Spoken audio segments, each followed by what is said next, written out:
दोस्तों, गांव की सुबह हमेशा एक जैसी होती है। सूरज की पहली किरण जैसे ही खेतों की मेड़ों पर पड़ती है, मुर्गों की बांग, बैलों की घंटियों की आवाज और ताजी मिट्टी की खुशबू पूरे माहौल को जगा देती है। ऐसे ही एक छोटे से गांव बरनाईपुर में एक लड़का था, रवि। उसका घर कच्चा था, छत पर तिनके और दीवारों में दरारें, लेकिन उस घर में उम्मीद की लौ जलती थी। रवि के पिता खेतों में मजदूरी करते थे। सुबह सूरज निकलने से पहले ही वे बैल लेकर खेतों की ओर निकल जाते और शाम को थके हारे लौटते। माँ दूसरों के घरों में बर्तन मांजती ताकि घर का खर्च किसी तरह चल सके। रवि तीन भाई बहनों में सबसे बड़ा था, लेकिन जिम्मेदारी सबसे ज्यादा उसी पर थी। रवि का सपना था शिक्षक बनना। उसे लगता था कि अगर वो पढ़ लिख जाएगा तो अपने जैसे कई गरीब बच्चों को पढ़ाकर उनकी जिंदगी बदल सकता है। पर पढ़ाई उसके लिए आसान नहीं थी। स्कूल गांव से 6 किलोमीटर दूर था और उसके पास चप्पल भी नहीं। कई बार नंगे पांव धूल और कीचड़ में चलते हुए स्कूल पहुंचता, लेकिन उसके चेहरे पर हमेशा मुस्कान होती, क्योंकि वह जानता था कि हर कदम उसे उसके सपने के करीब ले जा रहा है। गांव के स्कूल की हालत भी कुछ खास नहीं थी। टूटी हुई बेंच, छत से टपकता पानी और पंखे जो अक्सर बंद पड़े रहते।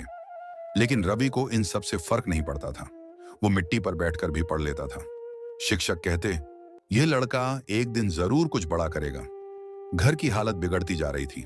पिता की तबीयत खराब रहने लगी, माँ का काम भी कम होने लगा। रवि शाम को स्कूल से लौटकर खेतों में काम करने जाता। दिन में पढ़ाई, शाम को मजदूरी और रात में लालटेन की रोशनी में किताबें। यही उसकी दिनचर्या बन गई थी। अक्सर पेट खाली होता, लेकिन दिल भरा हुआ, उम्मीद से, सपनों से। एक दिन स्कूल में जिलाधिकारी साहब आए। सारे बच्चे लाइन में खड़े थे। रवि भी सबसे आगे था। जिलाधिकारी साहब ने बच्चों से पूछा, बड़े होकर क्या बनना चाहते हो? किसी ने कहा डॉक्टर, किसी ने कहा पुलिस। जब रवि की बारी आई, उसने कहा, सर मैं मास्टर बनना चाहता हूं, ताकि मेरे गांव का कोई बच्चा अनपढ़ ना रहे। साहब ने मुस्कुराते हुए कहा, बेटा, अगर दिल से ठान लो तो भगवान भी साथ देता है। वो शब्द रवि के दिल में बस गए। समय बीतता गया। रवि ने 10वीं में पूरे जिले में पहला स्थान पाया। पूरा गांव खुश हुआ। सरपंच ने उसे सम्मानित किया। लेकिन असली मुश्किल अब शुरू हुई। 11वीं और 12वीं की फीस। पिता बोले, बेटा, अब आगे की पढ़ाई मुश्किल है, घर का खर्च चलाना भी भारी है। रवि की आंखों में आंसू आ गए, लेकिन उसने कुछ नहीं कहा। रात को आसमान की ओर देखकर बोला, भगवान, मैं हार नहीं मानूंगा। चाहे जो भी हो, मैं पढ़ाई पूरी करूंगा। अगले दिन रवि शहर गया। छोटे छोटे काम ढूंढने लगा। चाय की दुकान, अखबार बांटना और स्कूल के बाद बच्चों को ट्यूशन पढ़ाना। दिन में पढ़ाई, रात में काम। वो नींद से ज्यादा सपनों पर विश्वास करता था। कई बार थकान से आंखें बंद हो जाती, लेकिन वो किताबों के बीच ही सो जाता। धीरे धीरे वक्त बीता। 12वीं की परीक्षा आई। रवि ने पूरी लगन से तैयारी की। परीक्षा खत्म हुई और नतीजा आया। रवि फिर से पूरे जिले में टॉपर। उसके गांव में मिठाई बांटी गई। लेकिन रवि जानता था, असली मंजिल अभी दूर है।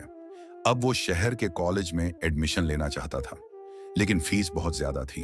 वो सरपंच के पास गया और बोला, साहब, अगर मुझे थोड़ा सहारा मिल जाए तो मैं गांव का नाम रोशन कर दूंगा। सरपंच ने कहा, बेटा, मैं तुझ पर भरोसा करता हूं। उन्होंने रवि की कॉलेज की फीस भरने में मदद की। रवि ने शहर जाकर कॉलेज ज्वाइन किया। वहां भी वही संघर्ष। दिन में क्लास, शाम को ट्यूशन, रात में किताबें। लेकिन अब वह और भी मजबूत था। 3 साल की कड़ी मेहनत के बाद रवि ने बीएड किया। अब वो टीचर बनने के लिए परीक्षा देने वाला था। वो जानता था, यही उसकी जिंदगी की सबसे बड़ी परीक्षा है।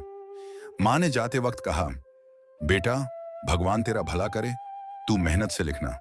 रवि ने मुस्कुराकर कहा, माँ, मैं सिर्फ अपने लिए नहीं, आपके लिए भी लड़ रहा हूं। एग्जाम खत्म हुआ। नतीजे का दिन आया।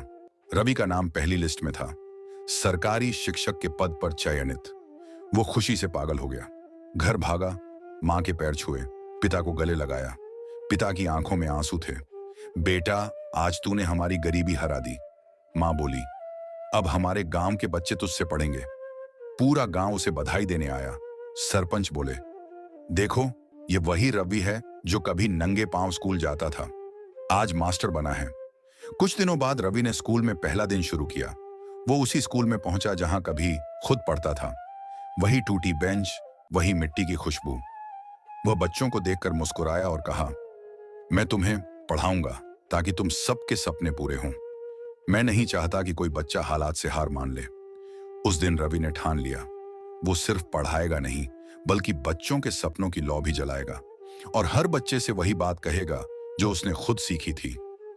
सपनों का सौदा मत करो, हालात चाहे जैसे हों, मेहनत करते रहो। रवि की कहानी सिर्फ एक लड़के की नहीं, बल्कि उन लाखों युवाओं की है जो गरीबी, मुश्किलों और जिम्मेदारियों के बीच भी हार नहीं मानते। वो जो रातों को जागते हैं और सपनों को सच करने की ठान लेते हैं। दोस्तों, जिंदगी हमें एक बार मिलती है। अगर इस एक जिंदगी में आपने अपने सपनों को सच नहीं किया, तो फिर कब? रवि ने साबित कर दिया, गरीबी रुकावट नहीं, हिम्मत की परीक्षा होती है। अगर इरादे सच्चे हों, तो मिट्टी के घर से भी मंजिल तक पहुंचा जा सकता।